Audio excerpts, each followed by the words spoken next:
Note 1. I'm going to tell you a story. It's a story about love and anger. It's a story about losing track of hours and days and at times even entire weeks. It's a story about walking and travel. I'm going to tell you a story. It's about the United States as an idea. It's a story about long talks and lost causes.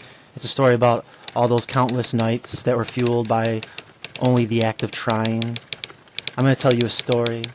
It's a strange kind of story, and it's a confusing story about growing up. It's about punk and soul. It's about full of broken guitars and blown out amplifiers. It's a story full of contradictions and love, beat on old African drums and made from the imagined fictions of starving musicians. It's a story layered with myth. It's a story about sound. It's a story about us. It's a story about war. It's a story about how it came to this way or that way. And so, and fast forward. About 6 months later, I wasn't dead, alright?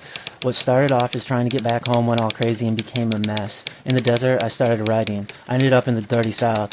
I was still trying to get home, I think.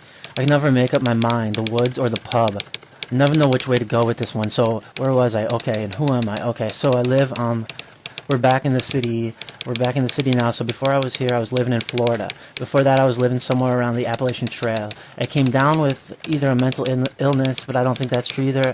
It was more of a romance like Mark Twain. I was somewhere that's located without sounds of the highways. I was living closer to the ponds and the swamps, and I was basically running around like a chicken with my head cut off. I was lost.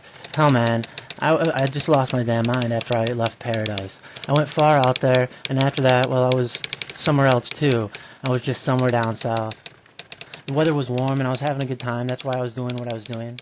I was writing and sleeping and laughing. But who was I? What was I?